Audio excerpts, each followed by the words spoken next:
Well,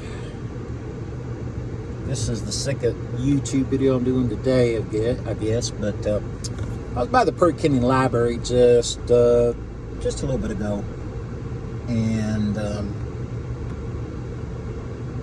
there's this book that caught my eyes, and the title of it is "Finding Carl: The Search for a Fallen Patriot" by Patrick Godsey. And so when I seen the book, it really, like I said, caught my eye, and I wanted to read it.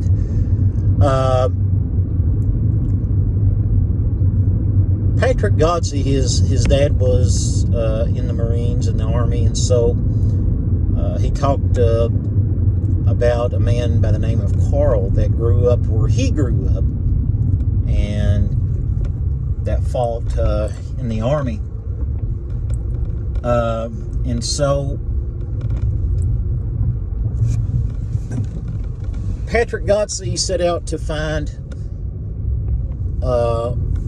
where his final resting place was for his dad. And he did a lot of research. He done a lot of history searching, a lot of phone calls. But he would eventually, by the help of different people and by the help of people pointing him different directions, he would eventually call the Patrick County Library. There's a little fellow that works there, and I've met the fellow many times.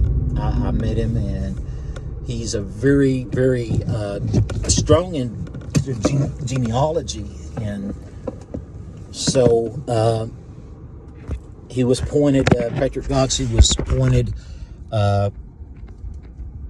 toward him. So he called and he asked if he knew anything about Carl Strong and where he was buried at.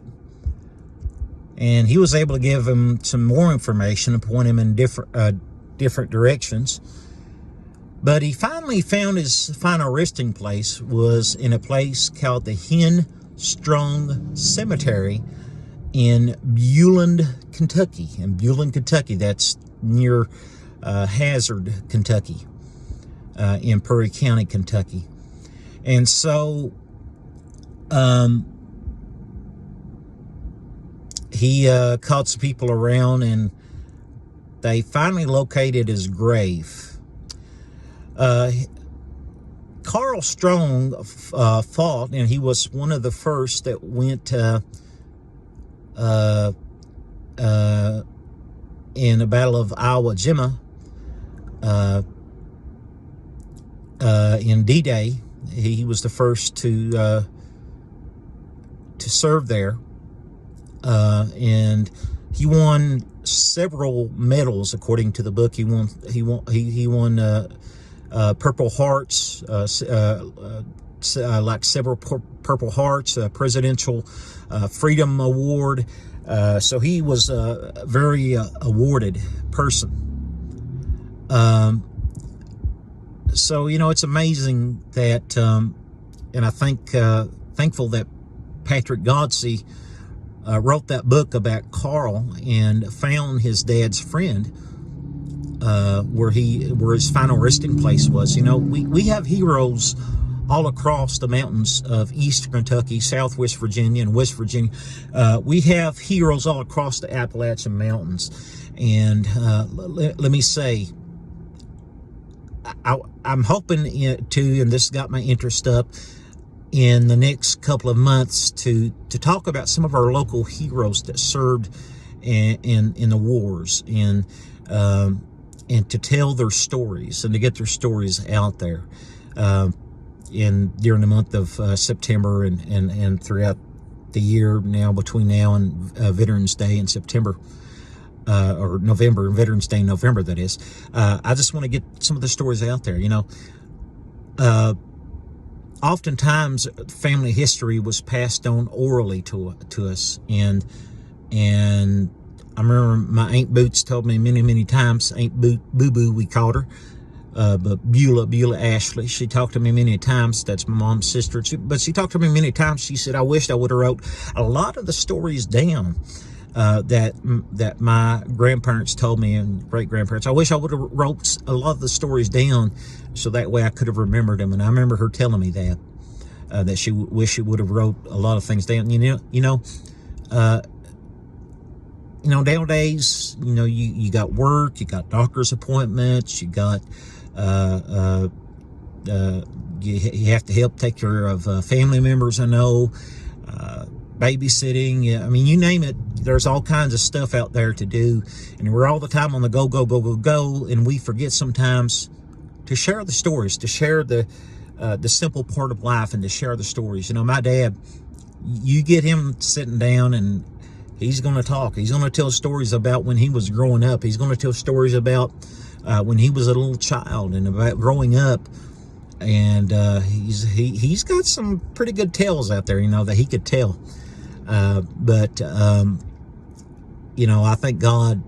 I was sitting there driving on the way home, and I thanking God, because of the times that he tells them stories. My mom is the same way. She loves to talk and tell stories too, and I thank God for them, that they pass on that information to me. Mom often talked about, I think maybe her great grandparent, I think it was, or great grandpa, I think, Doc Davis Fields. He was a medical doctor, and I was looking on a website doing some genealogy, and I found Doc Davis Fields' picture up on a Kentucky doctor's something to deal with the historical doctors in Prairie County, and he was on that picture. But no doubt he rode horseback and he visited patients, no doubt. But like I said, let's not let our history let's not let our history be forgotten. Let's let it never be forgotten. Let's share all we can. But again, that's just a little thin book. I think it's maybe got 38 pages to it. But Finding Carl,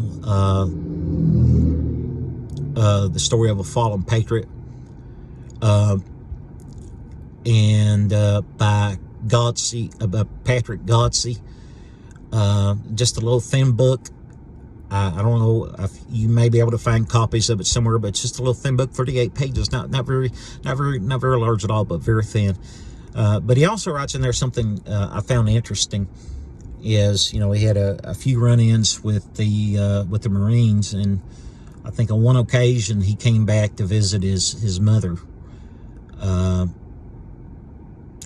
But then when he got in trouble, he wrote to them to tell them that the Marines is where he wanted to be, and he wanted to get back in the Marines. That's where he wanted to be. He just wanted to see his mother one last time.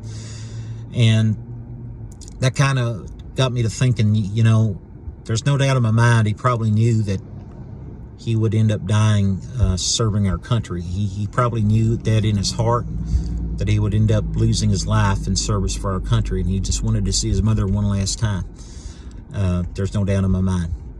But anyway,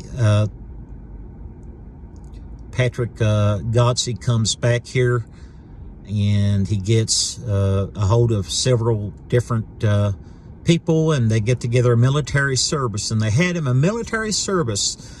I think it was in 2019. They had a military service upon the mountain at Henstrong Cemetery in Beulah, Kentucky. They had him a military service, and they honored his service in Iowa, and they honored his service there in military service, and put up a flag for him. I believe in giving honor where honor is due.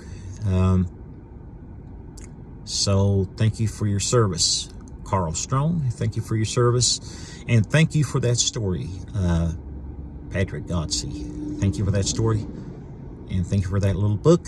And I encourage you, if you're in Prairie County, Kentucky, you can check it out at the Prairie County Library. If you're in Prairie County, Kentucky, or Knox County, or Floyd, or wherever you may be around Breathitt County or the surrounding counties, you can check it out at the Prairie County Library. It's by Patrick Godsey. Just a little small read. You can even sit there at the library and read it like I did today.